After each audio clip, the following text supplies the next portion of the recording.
Hello बच्चों, let's read this question. The question says the hydrolysis reaction that takes place at the slowest rate. तो हमसे बोला है कि इसमें से कौन सी रिएक्शन स्लोएस्ट रेट पे होने वाली अमंग द फॉलोइंग इज. हमारे पास में 4 रिएक्शंस हैं हाइड्रोलिसिस की. पहला है हमारे पास में एक बेंजीन Cl और उस पर एक और तो कुछ में CH3 लगा हुआ है.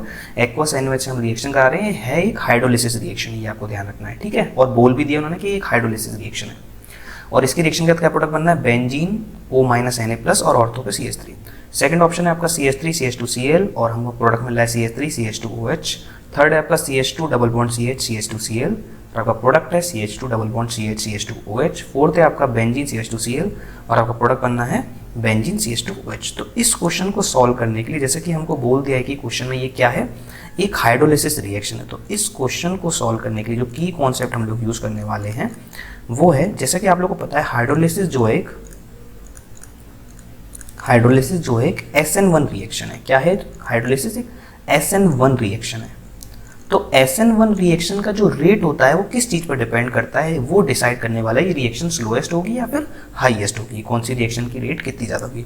तो हाइड्रोलिसिस रिएक्शन एक SN1 रिएक्शन है और इसका जो रेट होता है, रेट ऑफ SN1 रिएक्शन जो होता है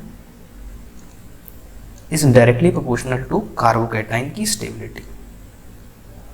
ये कार्बोकैटाइन कौन सा है, जब आपका जो एल्काइल हैलाइड है उसमें जो आपका एल्काइल हैलाइड लीव करेगा एज अ लीविंग ग्रुप तो आपका एक कार्बोकैटाइन बनेगा. उस कार्बोकैटाइन की स्टेबिलिटी जितनी ज़्यादा होगी उतना फास्ट आपका रेट होने वाला है, ठीक है. तो इस तरीके से हम लोग इस क्वेश्चन का की कॉन्सेप्ट यूज करके इसको सॉल्व करने वाले हैं. तो एक ही करके हम अपने रिएक्शन देखते हैं. तो पहला है हमारे पास में ये बेंजीन रिंग है, इस पर Cl लगा हुआ है और ये CH3 है.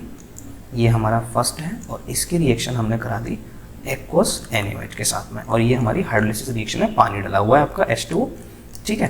तो यहाँ पे होगा क्या, सबसे पहले आपका ये लीविंग ग्रुप निकलता है. तो यहाँ पे क्या हो जाएगा, लीविंग ग्रुप निकलेगा तो यहाँ पे पॉजिटिव चार्ज का फॉर्मेशन हो जाएगा. हम लोग यहाँ तक रिएक्शन देखेंगे क्योंकि हमें क्या देखना है कि ये पॉजिटिव चार्ज कितना ज़्यादा स्टेबल है. जितना कम स्टेबल होगा उतना स्लोएस्ट रिएक्शन होगी. सेकेंड अगर आप देखेंगे ध्यान से, सेकेंड में हमसे क्या बोला है, CH3 CH2Cl CH3 CH2Cl और इसकी रिएक्शन हमने करा दी एक्वस NaOH के साथ में. थर्ड वाला भी देख लेते हैं क्या है, अभी हम लोग एक संग में पहले लिख लेते हैं CH2 double bond CH2 CH2Cl, ये हमारा थर्ड है. फोर्थ में क्या रिएक्शन है हमारी, बेंजीन CH2Cl, बेंजीन CH2Cl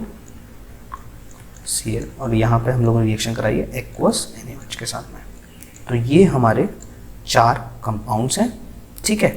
अब हम देखते हैं इनके कार्बोकैटाइन क्या फॉर्म होंगे लीविंग ग्रुप को निकालने का. तो यहाँ पे क्या होगा, CH3 CH2 पॉजिटिव, यहाँ पे क्या होगा CH2 double bond CH CH2 positive, यहाँ पे क्या फॉर्म होगा, बेंजीन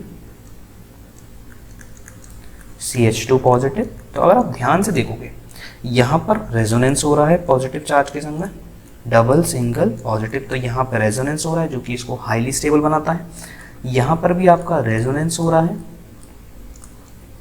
यहाँ पर आपका हाइपर कॉन्जुगेशन लग रहा है विथ 3 अल्फा हाइड्रोजन्स और साथ ही साथ में इंडक्टिव इफेक्ट लग रहा है. लेकिन यहाँ पर पॉजिटिव चार्ज एक sp2 कार्बन पे, कार्बोकैटाइन कहाँ पर बना हुआ है आपका, एक sp2 कार्बन पे, जो कि कार्बोकैटाइन की स्टेबिलिटी को डिक्रीज करता है, कार्बोकैटाइन की स्टेबिलिटी को डिक्रीज करता है, मेक्स अनस्टेबल, ठीक है. बाकी सबका क्या है, हाइपर कॉन्जुगेशन भी स्टेबिलिटी को बढ़ाता है, इंडक्टिव इफेक्ट भी बढ़ाता है, प्लस हाइपर कॉन्जुगेशन और प्लस इंडक्टिव इफेक्ट है. रेजोनेंस भी आपकी स्टेबिलिटी को काफी अच्छी तरीके बढ़ाता है और रेजोनेंस भी आपको बढ़ाता है स्टेबिलिटी को, ठीक है. तो यहाँ पर जो आपका फर्स्ट ऑप्शन है उसमें आपका कार्बन sp2 पर पॉजिटिव चार्ज आ रहा है तो वो आपको काफी ज़्यादा अनस्टेबल कर देगा और जितना ज़्यादा अनस्टेबल होगा उतनी स्लो आपकी रिएक्शन होने वाली है. मतलब योर फर्स्ट ऑप्शन जो होगा will be the correct answer. I hope you understand this question well. Best of luck.